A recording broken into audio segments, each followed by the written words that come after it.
செங்கோட்டையன் டெல்லி சென்றது இதற்காகத்தான். கசிந்த ரகசிய தகவல்கள். ஓகே சொன்ன டெல்லி தலைமை. உச்சக்கட்ட கோபத்தில் எடப்பாடி. டெல்லி பயணம் மூலம் அதிமுக பாஜக கூட்டணியை அதிகாரப்பூர்வமற்ற முறையில் எடப்பாடி பழனிசாமி உறுதி செய்துள்ளார். அதிமுக பாஜக கூட்டணி கிட்டத்தட்ட உறுதியாகிவிட்ட நிலையில் செங்கோட்டையன் திடீரென டெல்லிக்கு பயணம் மேற்கொண்டுள்ளார். அமித்ஷா எடப்பாடி நடத்திய மீட்டிங்கில் டிடிவி தினகரன், சசிகலா, ஓ பன்னீர்செல்வம் ஆகியோரை அதிமுகவில் சேர்ப்பது பற்றி கேட்கப்படாது. இதற்கான அழுத்தம் எடப்பாடி பழனிசாமிக்கு கொடுக்கப்படாது.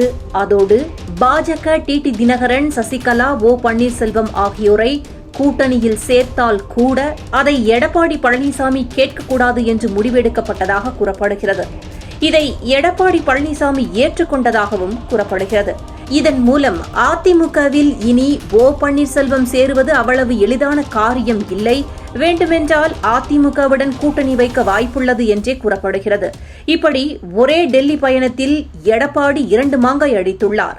டெல்லி பயணம். இப்படிப்பட்ட நிலையில்தான் அதிமுக பாஜக கூட்டணி கிட்டத்தட்ட உறுதியாகிவிட்ட நிலையில் செங்கோட்டையன் திடீரென டெல்லிக்கு பயணம் மேற்கொண்டுள்ளார். இந்த சந்திப்பில் அதிமுக தொடர்பானதும் எடப்பாடி பழனிசாமி தொடர்பானதுமான பல்வேறு விவகாரங்கள் பேசப்பட்டிருக்கிறது என தகவல் பரவி இருந்தாலும் செங்கோட்டையனின் இந்த டெல்லி பயணத்தில் வெளிவராத ரகசியம் ஒன்று இருக்கிறது.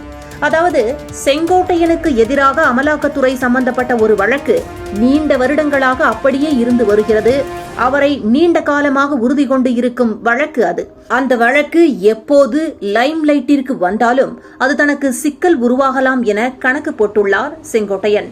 அதற்கு ஏற்ப இந்த ரகசியத்தை எடப்பாடி பழனிசாமிக்கும் தெரிந்துள்ளது. தனக்கு எதிராக இந்த வழக்கை எடப்பாடி பயன்படுத்துவதற்கு முன்பு வழக்கை சரி செய்துவிட வேண்டும் என திட்டமிட்டுதான் பாஜகவின் அரசியலுக்கு அடிபணிந்தார் செங்கோட்டையன். அந்த வகையில் இந்த வழக்கு பற்றி நிர்மலா சீதாராமனை சந்தித்தார். அவர் வழியாக அமித்ஷாவை சந்தித்தார் செங்கோட்டையன்.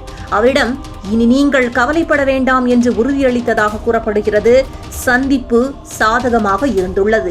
இதனால் வழக்கு பயம் இல்லாமல் தமிழகம் திரும்பினார் செங்கோட்டையன் என்கிறார்கள் இவரது டெல்லி பயண ரகசியத்தை அறிந்த நமது சோர்ஸ்கள்.